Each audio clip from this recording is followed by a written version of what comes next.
Today I will show you a biography, comedy, drama film from 2011, titled The Intouchable. Spoilers ahead. Watch out and take care. One late night in Paris, Driss is driving his employer Philippe through the city. When waiting in traffic gets too boring, Driss breaks the speed limit and begins driving quite fast, dodging other cars and not caring about traffic signs. This causes the police to go after him, and Driss bets €100 that he can lose them, but after driving under a bridge, the cops catch up by ambushing them from both sides.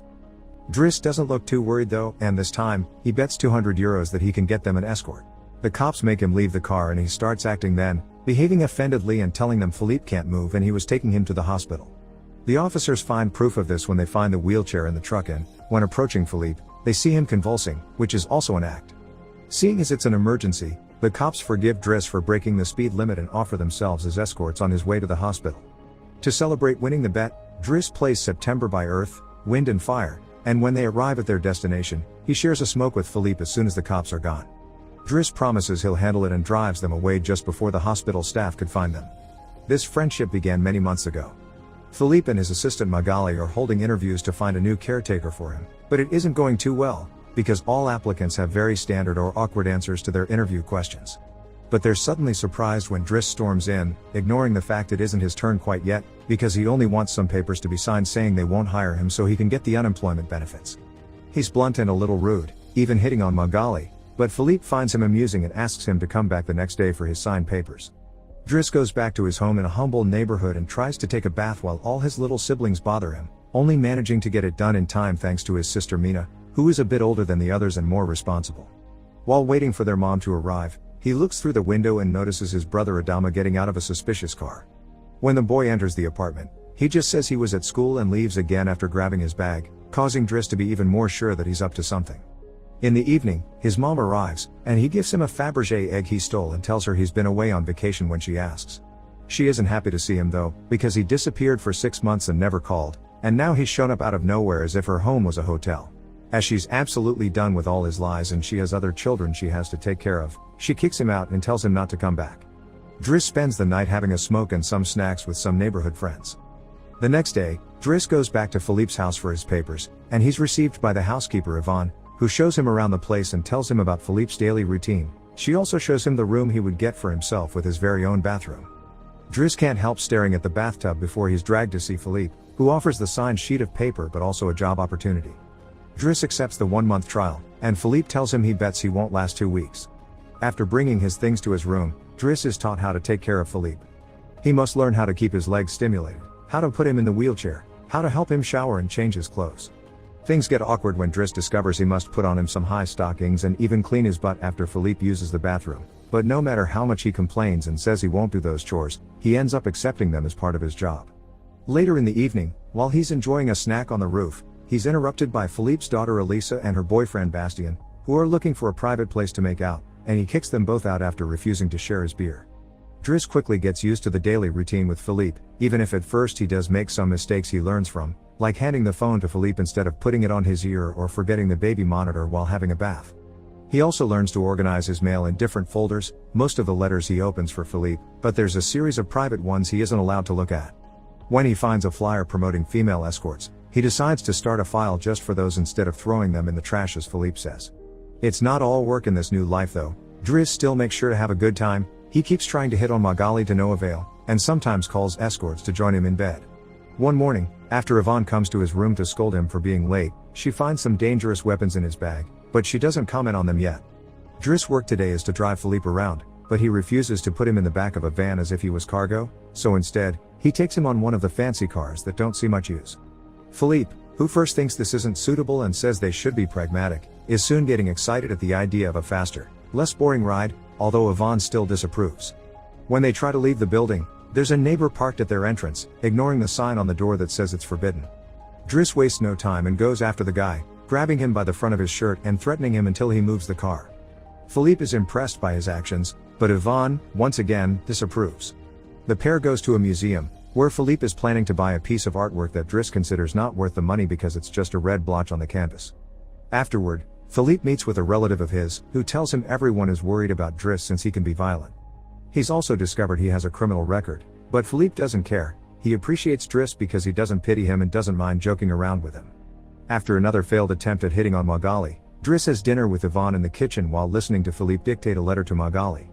Claiming it's a private conversation, Yvonne turns off the baby monitor and proceeds to explain what's going on. Philippe is pen pals with a woman called Eleanor. Those are the letters he didn't let Driss open. But he's never met Eleanor in person. Their relationship is purely epistolary. Speaking of love, Driss teases Yvonne for the looks the gardener gives her all the time before going to bed. He's trying to sleep when he hears some weird sounds coming from the baby monitor. Philippe is having trouble breathing. Not being capable to ignore him even if he tries, Driss goes to his room and gently guides him through the attack with soothing words and a wet cloth to wipe his face. Philippe eventually falls asleep, only to wake up again moments later, saying he needs air.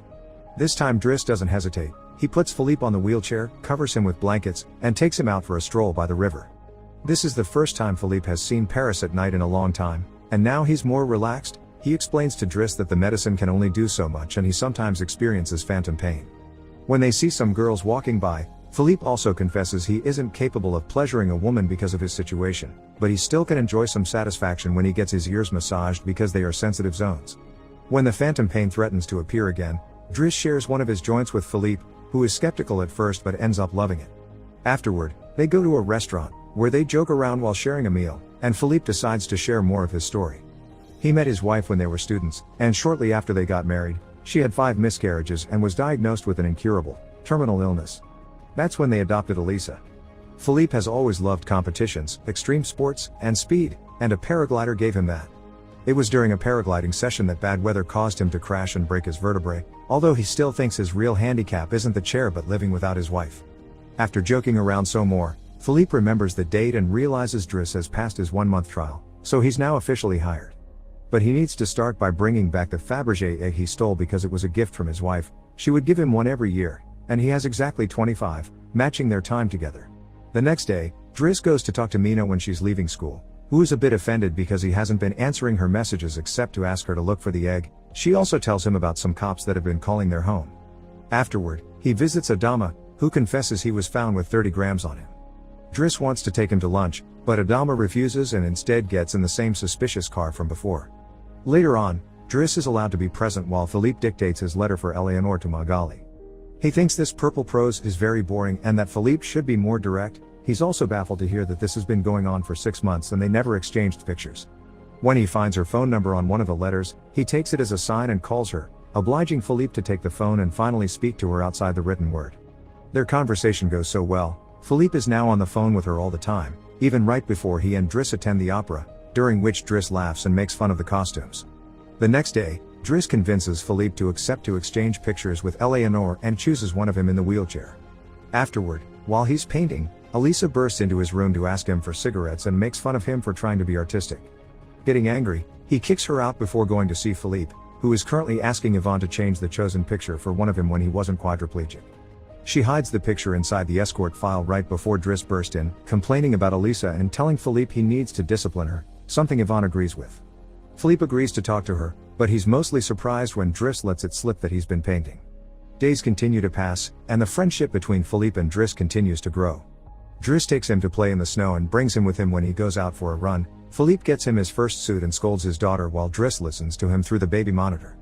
When Driss finishes his first painting, he shows it to Magali, who slaps him when he tries to kiss her. Philippe, however, likes the painting and promises he'll try to sell it. The two of them have a great time with each other, enjoying things like getting a faster car, sharing joints, and even hiring escorts together. When Philippe's birthday comes, he isn't very excited about it. Every year, he pretends to be surprised that they're throwing a party and has to meet with all these relatives that only come to see him on the date to check he's still alive. Philippe says it'll all be rather boring. While he and the guests enjoy some live classical music, Driss searches for Elisa, who is crying in her room after having taken some of Yvonne's pills, which won't kill her as she expected. The reason why she's sad is that Bastien broke up with her and called her a tart, so she asks Driss to talk to the boy, which he accepts to do for a price. Meanwhile, Philippe is showing Driss painting to his relative and manages to convince him to buy it for 11,000 euros. Driss goes back to the dining room and chats with Yvonne, who tells him Magali is in a relationship with someone named Fred, but things are rather rocky at the moment, giving Driss hope. As the party begins to die down, Philippe makes Driss listen to some of the most important songs in classical music history, but he could only joke in response. After the band is done, he brings his iPod and plays Boogie Wonderland by Earth, Wind and Fire before he starts dancing right in the middle of the floor. He's an incredible dancer and he even convinces the rest of the party to join him and dance with him, which Philippe enjoys watching. Later, when putting Philippe to bed, Driss opens Eleanor's latest letter to him.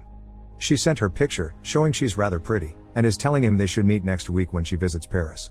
When the day of the date comes, Yvonne and Driss put Philippe through dozens of outfits until they find the perfect one. And since it's Yvonne the one that will take Philippe to the date, Driss uses his day off to visit Bastien and threatens him until the boy accepts to apologize to Eliza and to bring her croissants every day. He also asks him to fix his hair. Afterward, he visits his mother at work, but only to watch her from afar. At the restaurant, Yvonne and Philippe are waiting for Eleanor, who is very late. After waiting for an hour, Philippe gives up, calls Driss to ask him to take him away, and then leaves the restaurant without noticing Eleanor is arriving at the same time. That same night, Philippe takes Driss with him in his private plane and gives him the money he got for selling the picture.